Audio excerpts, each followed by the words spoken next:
back to my channel. So today I am going to be talking about my skin journey and how I transformed my skin from this to this.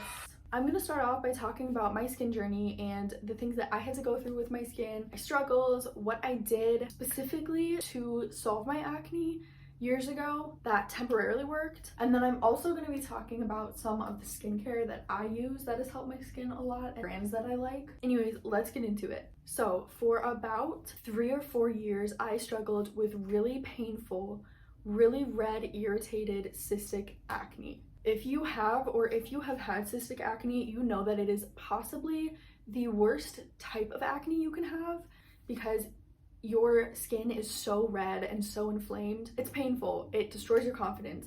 It is painful as hell. You cannot touch your skin. If there's a breeze that hits your skin, you wince. It's painful. I remember I used to get really bad acne on my forehead, like really bad, big cystic pimples, and it would literally give me a headache. It was so painful. It is not fun acne to have. Not that any acne is fun to have, but cystic acne is a different type of acne. But I'm here to tell you that it is 100% possible to transform your skin from bad acne to clear and glowing. I know it feels like your skin is never going to be clear again. It feels like such a struggle, like it is never going to end. I'm somebody, like I said, who has struggled with that. And I can confidently tell you that you can clear your skin. I'm here to share some tips that could possibly help you. When I had cystic acne, I routinely was seeing a dermatologist to help with my skin. No hate to her, I think that she really did help my skin, but everything that she prescribed to me helped temporarily. It didn't help me in the long run. I only saw results if I was using the product in a routine, every other day, using the product every day. And if I was even one day out of line, my skin would return to the way that it was previously. And this was so frustrating because it just felt like this vicious cycle. If you have ever been to a dermatologist and they've ever prescribed you anything, you know that most of the things that they prescribe to you dry out your skin. Your skin gets insanely dry. It's visibly cracked. It's painful, like it stings. Your skin gets so dry and so tight that the only thing you want to do is stop using those topical creams, but then the second that you stop using those things, your skin returns to the way that it was before.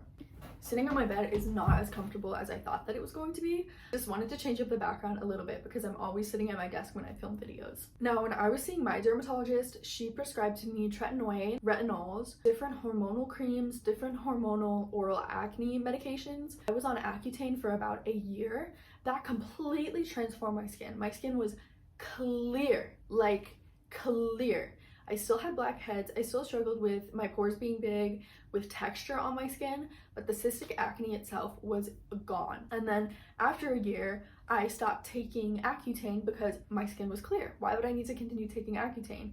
It was painful. It dried out my skin. It dried out my lips. After a year, I stopped taking Accutane, and then pretty much 4 months later, my skin returned to its natural state. It returned to being painful, to being irritated. I had more cystic acne. I will say I didn't have as much cystic acne as I did before I started Accutane, but it was still painful and it still destroyed my confidence. Recently, I decided to take matters into my own hands, save some money, and to try different things I've seen to help clear up my skin. And those are some of the things that I'm going to be sharing with you guys today. The very first thing that I recommend to you, if you are struggling with acne, is to stop picking at it. And I know how difficult this is as somebody who has struggled and still struggles with anxiety and with picking their skin.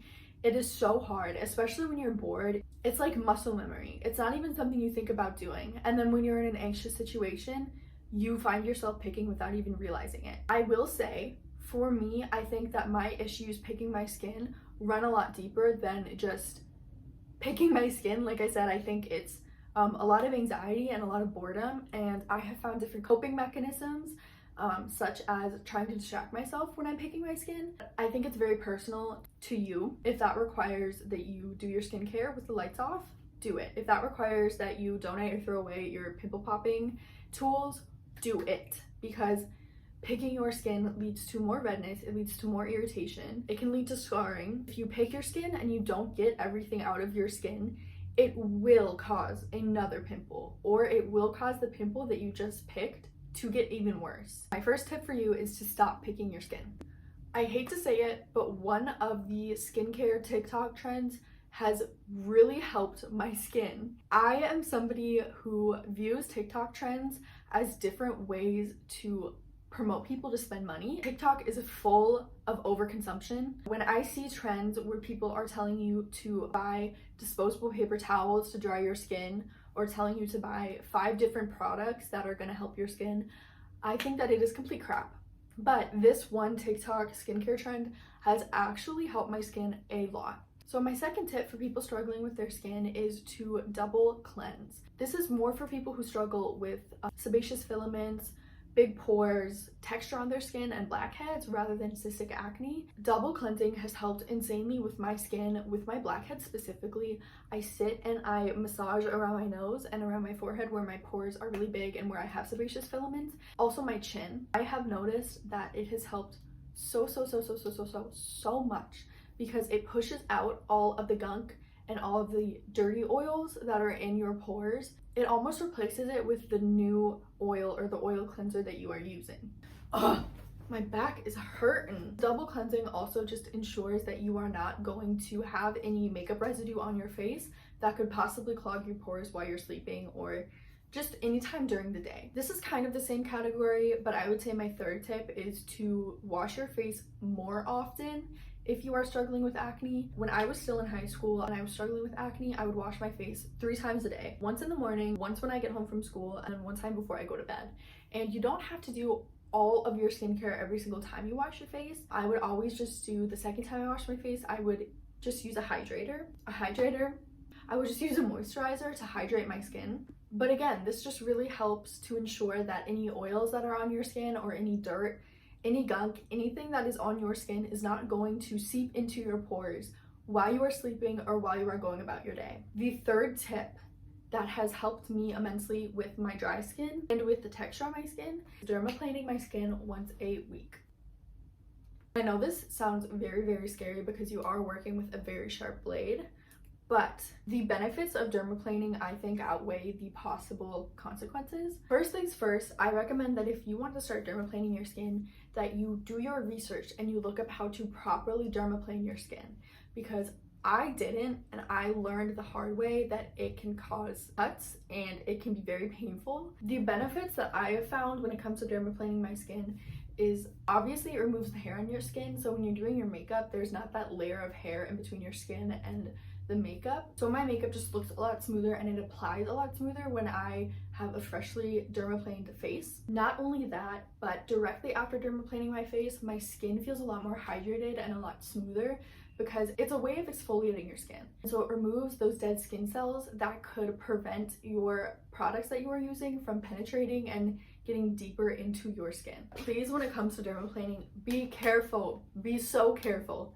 Do your research as to how you dermaplane your face. Another thing that helped for me, and I know that this isn't accessible to everybody, was getting hydrofacials. I've gotten maybe 4 hydrofacials in my entire lifetime, which isn't a lot, but it helps with blackheads and sebaceous filaments, pores. It just gets that extra gunk out of there in a really easy way. You don't have to do any work. And personally, I find the whole process very relaxing. It's not painful at all. You just sit back, relax, and they suck the gunk out of your face. The 5th tip that I have for you is wearing sunscreen every day. This helps a lot with my complexion and my face just feeling more hydrated. I don't care if it's winter. I don't care if it's snowing. I don't care if it's cloudy outside. I don't care if it's -20 degrees. Wear your sunscreen and wear a generous amount every single day. Make sure you're using a designated face sunscreen, not a body sunscreen, a face sunscreen. Make sure that you are using a sunscreen that has at least 50 SPF. If you're using 20 or 15, I'm sorry, it's not doing anything for you. So that's my 5th tip, is to wear your sunscreen every single day. Make it a part of your daily skincare routine.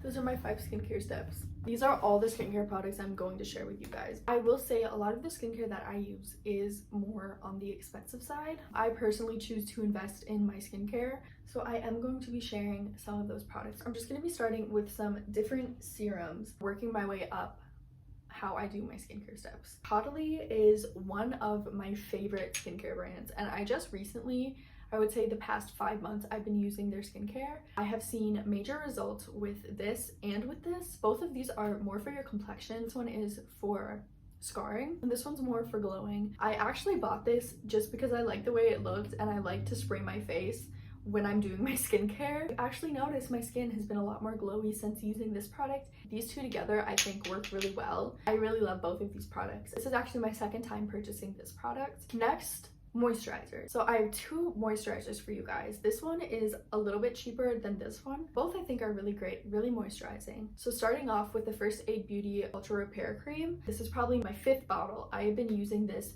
for years. I will run out of this and then I will repurchase a different moisturizer just to kind of like try some other things out, switch up the routine for fun. But I always return to this moisturizer. And if you cannot afford a $45 moisturizer, which I know a lot of people can't, it is hella expensive. I actually got this one at TJ Maxx for $12.99. If you go to your local TJ Maxx, you might be able to find it. The way my jaw dropped when I walked to the skincare section of my TJ Maxx and I saw this sitting on the shelf. It is so creamy. It is so moisturizing and thick on the skin. And this comes with so much. I mean, these last me like upwards of 5 months and I'm using them 2 times a day. The next moisturizer is actually a Japanese moisturizer, Sisa and Care, and it's a Sisa cream moisturizer. So it's really good for any redness, any irritation. It's green. It's green. It's like a green gel. This stuff, every single time I do extractions on my skin, every single time I have a very irritated, dry area on my skin, I spot apply this stuff just in the areas where I feel it. Lately I've been doing this all over my skin after I go in with the First Aid Beauty moisturizer, and I have noticed major results. My skin feels so hydrated. I highly recommend this stuff. I got it in Japan. It is Japanese, but I'm sure that you can order it online somewhere. The next skincare stuff I'm going over is sunscreen. This is the coolest sunscreen and it is SPF 50. I really like this stuff. It smells good. It makes my skin really glowy. It feels lightweight and it doesn't leave a white cast, which are like 4 things that I look for in a sunscreen. I hate when they leave a white cast. I hate when they feel thick and they smell like sunscreen. I also got this one at TJ Maxx for probably $12.99 and I absolutely love it. I've been using it religiously every single day for about 4 months now. The last skincare thing that I'm going to go over is dry spot treatments. My top product for this is Vaseline. This is what I use when I have really dry spots on my skin, like on my eyelids when they're dry or around my nose when it's dry. So that is the skincare that I would recommend, that I love, that I use all the time. That is how I transformed my skin in about a year. I hope these tips helped you out on your skin journey. I wish you luck for the rest of your skin journey. Please leave some comments below for others what you do that has helped your skin. If you do some of these tips and they've helped your skin, I'm wishing you luck on your skin journey. Thank you guys so much for watching my video. I love you all.